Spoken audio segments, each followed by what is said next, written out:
Bueno, chicos, vamos a explicar un poco la parte número uno, ¿sí? Que habla sobre el origen de la sociedad contemporánea, ¿sí? Ustedes van a ver que ahí hay una introducción y después, bueno, desarrollo conceptos. Es importante tener en cuenta que la sociedad contemporánea responde a un orden que se originó a finales del siglo XVIII, con las grandes revoluciones burguesas que se llaman, tanto la industrial y la francesa, que se dan en Europa, y su impacto va a influir en todo el mundo. La sociedad actual tiene su nacimiento, el nacimiento de sus estructuras, con las grandes revoluciones que se dan a finales de 1700.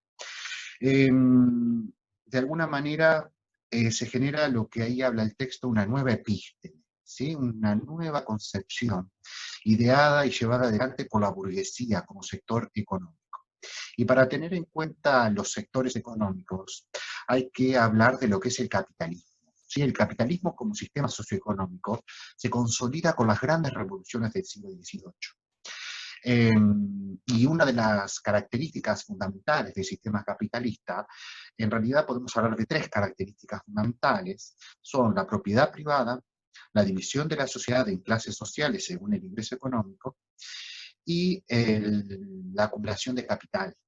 Son los tres preceptos, si se quiere, más importantes de lo que es el sistema capitalista, y la burguesía como sector económico vinculado a las actividades comerciales va a estar muy relacionado con este sistema y va a ser el que lo va a terminar de consolidar y llevar adelante.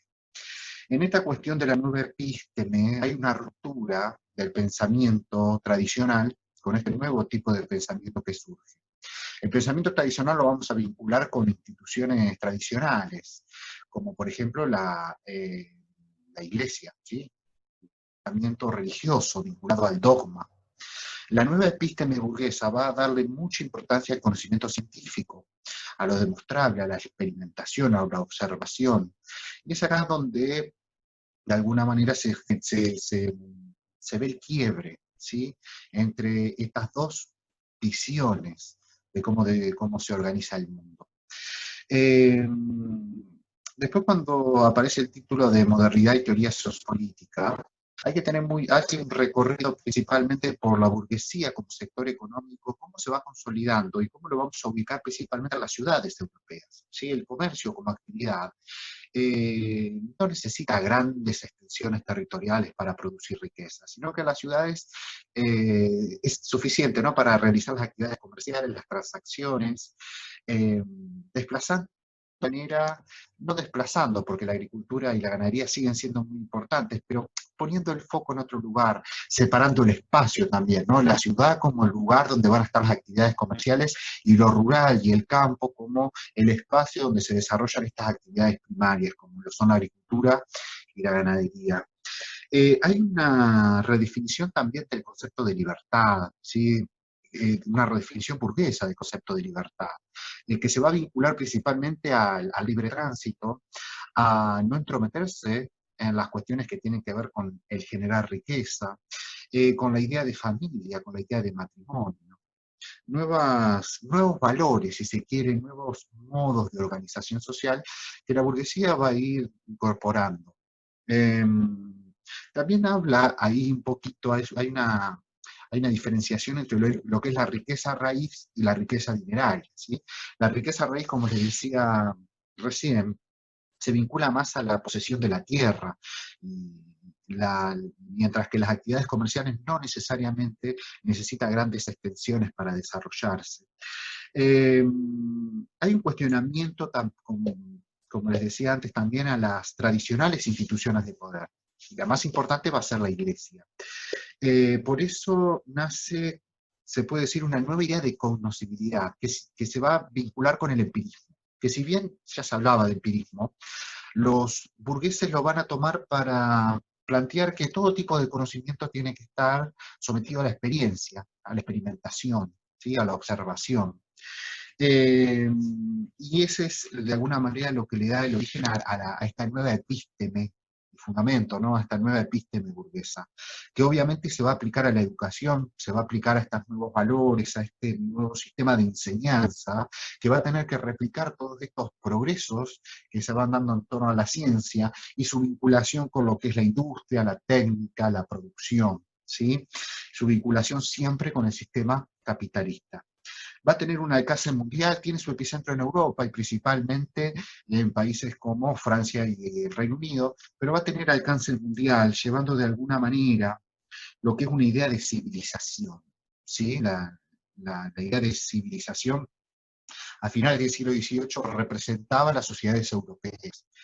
Eh, el funcionamiento de lo que son las sociedades, de la economía, del mercado, de las relaciones de poder, van a ser el objeto de estudio de las investigaciones sociales, ¿sí? Que estudian obviamente y analizan las relaciones entre los sujetos sociales, que somos nosotros.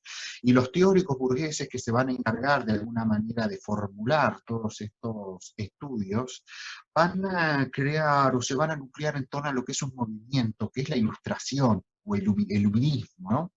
Que la metáfora que tiene este concepto es como que trae luz, como que el conocimiento trae la luz frente a las formas oscuras de conocer vinculadas a lo dogmático y a lo religioso. Esa es la concepción burguesa en torno al conocimiento científico.